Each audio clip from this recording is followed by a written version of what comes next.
కేసీఆర్ గారి నాయకత్వంలో అధికార వికేంద్రీకరణ జరగాలి అని చెప్పి ప్రజల దగ్గరికి పాలన పోవాలి. ప్రజాపాలన అంటే నిజమైన నిర్వచనం ప్రజల దగ్గరికి ఎంత సన్నిహితంగా పాలన ఉంటే అంత మంచిదని చెప్పి 10 జిల్లాల తెలంగాణని 33 జిల్లాలు చేసుకున్నాం. కొత్త రెవెన్యూ డివిజన్లు ఏర్పాటు చేసుకున్నాం. కొత్త మున్సిపాలిటీలు, కొత్త మండల కేంద్రాలు, అట్లాగే తాండాలు గ్రామ పంచాయతీలుగా అట్లా కేసీఆర్ గారి నాయకత్వంలో ప్రజల దగ్గరికి పరిపాలన తీసుకొని పోయే ప్రయత్నం చేసినాం. హైదరాబాద్ మహానగరంలో కూడా గతంలో 24 సర్కిళ్లుంటే గ్రేటర్ హైదరాబాద్ మున్సిపల్ కార్పొరేషన్లో 30 సర్కిళ్లకు పెంచుకున్నాం. గతంలో 4 జోన్లుంటే 6 జోన్లు చేసుకున్నాం. ప్రతి జోనల్ కమిషనర్కి, ప్రతి డిప్యూటీ కమిషనర్కి శాంక్షన్ లిమిట్స్ పెంచుకున్నాం. అంటే ఇవన్నీ చేసుకున్నాం, కానీ హైదరాబాద్ అస్తిత్వాన్ని మాత్రం మేము ముట్టుకోలేదు. హైదరాబాద్ అస్తిత్వాన్ని దెబ్బతీసే ప్రయత్నం చేయలేదు. ఎందుకంటే హైదరాబాద్ అనేది ఒక హైదరాబాద్ ప్రజలకు సంబంధించి కాదు, తెలంగాణ ప్రజలందరికీ గర్వకారణమైన ఒక ఐడెంటిటీ హైదరాబాద్, సికింద్రాబాద్ జంట నగరాలు అంటే మనం చిన్నప్పటి నుంచి వింటున్న మాట.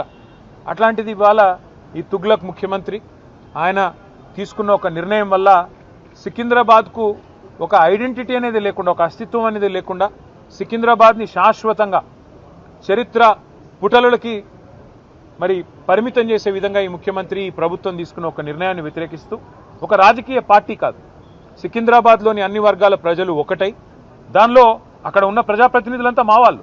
సికింద్రాబాద్ ఎమ్మెల్యేగా పద్మారావు గారు ఉన్నారు, సనత్ నగర్కి శ్రీనివాస్ యాదవ్ గారు ఉన్నారు, అట్లాగే మరి మా నాయకులందరూ ఎమ్మెల్యేలు, ఎమ్మెల్సీలు ఉన్నారు. వారందరినీ కూడా వారు ఆహ్వానించారు. సికింద్రాబాద్కు సంబంధించిన పుర ప్రముఖులు, సికింద్రాబాద్కు సంబంధించిన మరి సికింద్రాబాద్ ప్రేమికులు వారు ఆహ్వానించి సికింద్రాబాద్ అస్తిత్వాన్ని మరి ఇక్కడ పుట్టిన బిడ్డలుగా మరి మీరు కదా కాపాడాలి, ఈ ప్రభుత్వం తుగ్లక్ పనులు చేస్తుంటే మీరేం చెయ్యరా అని వారు మీటింగులు పెట్టి పిలిస్తే మేము మా పార్టీగా పోయి చెప్పినాము. ఏం చెప్పాము? ఈ జంట నగరాలు జోడెద్దులు, ఈ జంట నగరాలకు స్పెషల్ ఐడెంటిటీ ఉన్నది. లష్కర్ అంటారు, పట్నం అంటారు. ఇట్లాంటి అస్తిత్వాన్ని దెబ్బతీయకండి, అనవసరంగా తుగ్లక్ పనులు చేయకండి. మీకు అధికారం ఇచ్చింది 6 గ్యారంటీలు అమలు చేయమని, మీకు అధికారం ఇచ్చింది 420 హామీలు ఏవైతే మీరు చెప్పారో అమలు చేయమని, మీకు అధికారం ఇచ్చింది బీసీలకు 1,00,000 కోట్లు పెడతామని మీరు చెప్తే దాన్ని నమ్మించినారు. మీకు అధికారం ఇచ్చింది ఎస్సీలకు, ఎస్టీలకు కేసీఆర్ గారు 10 లక్షలు ఇస్తున్నాడు దళిత బంధు, నేను 12 లక్షలు ఇస్తానంటే నమ్మి మీకు ఇచ్చారు. మరి 2 ఏళ్ళు అయింది. హైదరాబాదు, సికింద్రాబాదు ఈ జంట నగరాల్లో ఒక ఇల్లు కట్టినావా? కనీసం ఒక ఇటుక పెట్టినావా ఈ 2 ఏళ్లలో? ఒక్క ఇల్లు కనీసం 2 ఏళ్ళు అయిపోయింది, చేయలేదు, మంజూరు చేయలేదు. ఒక్క కొత్త రోడ్ వేసినావా? ఒక్క కొత్త ఫ్లైఓవర్ కట్టినావా? ఏదీ లేదు. ఉన్నవి కూలగొట్టుడు తప్ప కట్టిందైతే ఏం లేదు.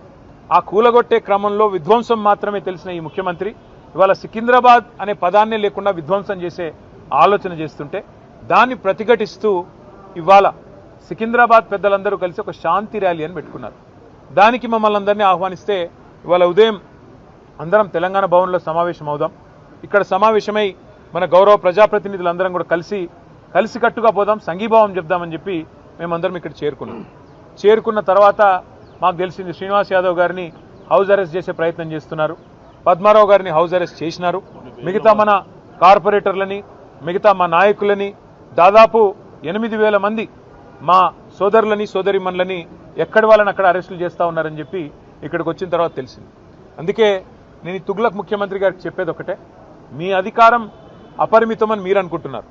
అధికారం 5 ఏళ్లకు ఒకసారి ప్రజలు రెన్యూ చేస్తే మళ్ళీ వస్తుంది తప్ప మీ ఇష్టం ఉన్నట్టు తుగ్లక్ పనులు చేస్తూ పోతుంటే అధికారం ఎవరికి శాశ్వతం కాదనేది ముఖ్యమంత్రి గారు గుర్తుపెట్టుకోవాలి.